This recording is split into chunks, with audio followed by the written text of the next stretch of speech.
that he will use that small minority to reaching every nation on this earth.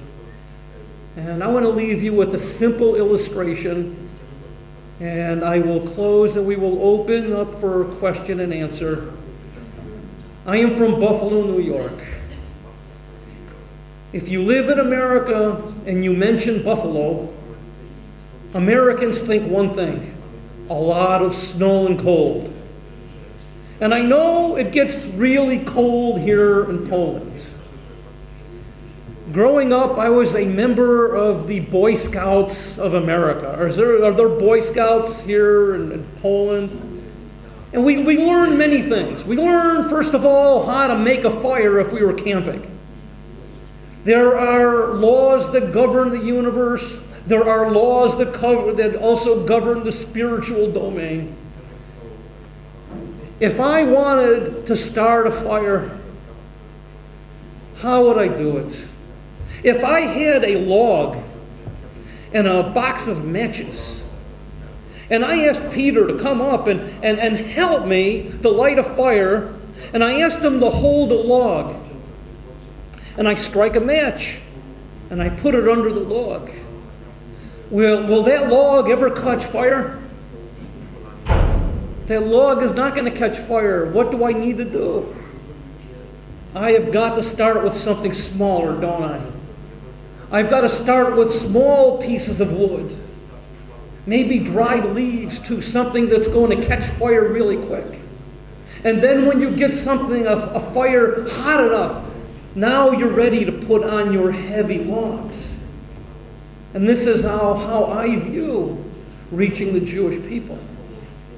1/3 of 1% of the world's population, but if you catch a fire under them and they come to faith, all of the nations of the earth are going to be touched and they are going to be blessed. Remember, the promise to Abraham was to be a blessing to all the families of the earth. I have touched on many things, and I'm confident there are many questions. So I'm going to open up the floor for questions. Don't be fearful. I'm gentle. I don't bite. So please, if there's anyone who has a question.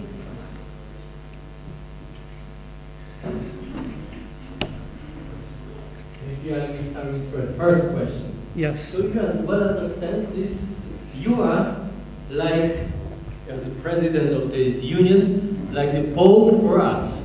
The Pope is for the Catholics. You are the first between the Jewish believers in Jesus. That's true? No, it's very different. Yeah, but you told me that it is hundred of this congregation. How many people is totally in this kind of Jewish believing? And the second question is, what kind of worship, of service, like in the Catholics and churches, do you have like the Messianic Jew? Okay. Yeah, our governmental structure is vastly different. We don't have, see, let me just put it to you this way. When I chair a meeting, when I conduct a business meeting, I have 24 advisors around the table. All the president does is govern the business meeting and to make sure items on the agenda are covered. The Messianic Jewish Alliance of America, our membership is a little under 20,000. It is not a lot of people at all. It's very, very small.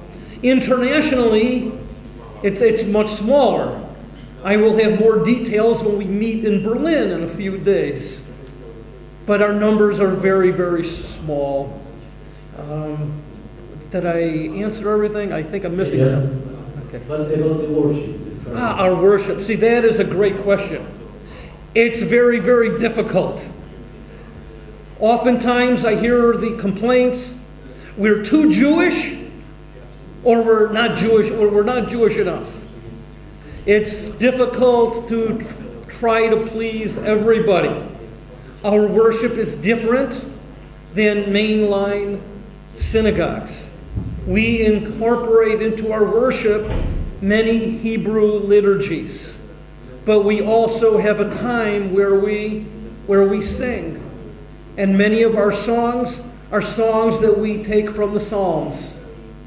Other songs that we use are songs that some of our people have written, or other people within the Messianic Jewish movement. So we have a time of open praise and worship combined with Hebraic worship. There are times during the year, for example, Passover, and then the High Holy Days, Yom Kippur, where we will observe the Lord's Supper or a communion service. See, in the Jewish world, the observance of communion is much different. Communion means one thing to the Catholic world. In the Jewish world, we call it Kiddush. Kiddush means sanctification, and every Friday evening, to welcome in the Sabbath, it is done by the breaking of the bread and the cup of wine. Jesus used these elements because they are elements reminiscent of covenants. Abraham met a man by the name of Melchizedek in Genesis 14. And they made an agreement with one another. And they sealed that agreement, that covenant, by the taking of bread and the cup. It's long been a standing reminder of covenants that God has made. And so Jesus incorporated these very same elements. So this becomes a part of our worship. But for the most part, our services take on a very strong Hebraic Jewish flavor. Whatever we do in Hebrew, we have English translation. Thank you.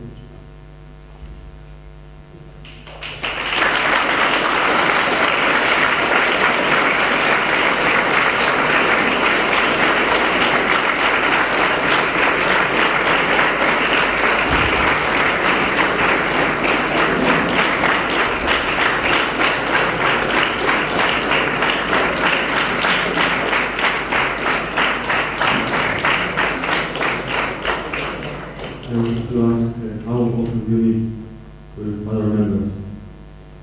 How often do you meet? Oh, okay. How often do we meet? We have services on Saturday morning. We have a time of congregational prayer on Tuesday nights. We have Bible studies that meet on Wednesday evenings. And we encourage our people to be home to welcome in the Sabbath on Friday evening. We encourage our people to be home observing the Sabbath, not so much for it is a wonderful way to introduce new people to Messianic Jewish faith. To meet in somebody's home is not as intimidating or fearful than meeting at our house of worship. This gives us a wonderful opportunity for other people to see who we are, what we believe, what we are all about. There's something special about gathering around another individual's table. There is a bonding and a friendship that takes place. And this is how the early church, if you will, grew. When you read in the book of Acts, all of these believers, these followers of Jesus, they broke bread together and went from house to house. So that's what we do. That is our week. And Sunday for me, it's a day of rest.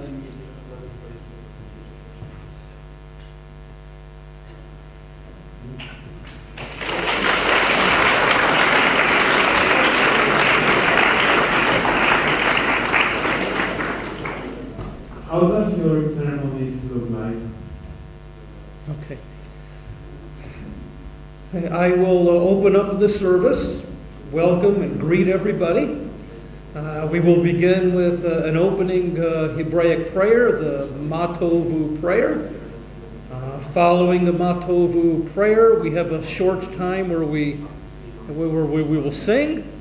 We'll go into the recitation of the Shema prayer. Hear, O Israel, the Lord our God, the Lord is one. Taken from Deuteronomy chapter 6, verses 4 through 9. Other Hebraic liturgies. A song service. I will give my message. Then we will maybe have another liturgical piece, and we will close our service. Our service usually lasts about an hour and a half.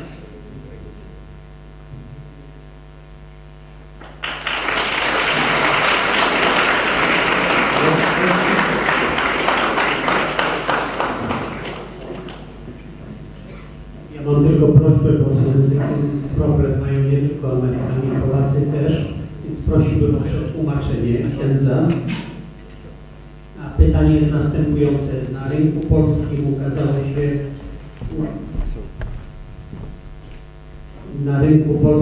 ukazał się komentarz żydowski do ksiąg Nowego Testamentu.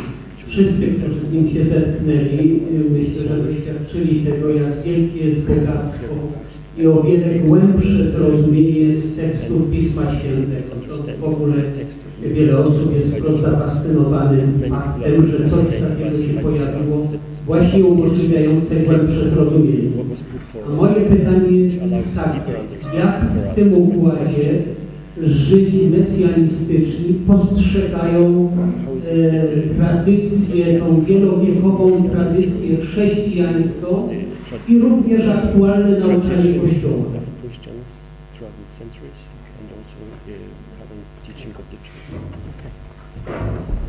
Very good question, and thank you. First, it's been my experience that the greatest times of learning come when we are challenged to think outside of the normal bounds. When it comes to various traditions, there are good traditions and there are bad traditions. And that is up for you to decide what traditions are good and bad. There are traditions that Christianity has that are very rich, very meaningful. There are traditions in the Jewish world that are very rich and very meaningful. Again, the question that was asked, I believe, is answered by the wisdom of St. Paul. In Romans, the 14th chapter, he states that, each man, each man observes one day above another, but let him be convinced in his own heart, which one that he will choose. In other words, we have many different traditions, and they're wonderful, but it's up to each and every one of us to determine in our heart which tradition is good and which is bad. Now, when I say tradition, I break up, tradition from that which I believe to be biblical fact. I'll give you an example. Jewish people do not eat pork. This is not a tradition. This is a biblical command that the Jewish people do not eat pork. Walking on the Sabbath, or driving a car on the Sabbath, or being forbidden to drive on the Sabbath is a tradition. There were no cars in the day of the Bible. But the tradition is that it constitutes work, and so observant Jewish people will not drive on the Sabbath. The Christian world has many, many traditions. And it's up to each and every believer to determine, which tradition is good. I will tell you that it was hurtful to me in the early years of my faith when I was told by some that I should abandon things that are Jewish because now I am a Christian. So conversely, the faith that you have, hold it to your own.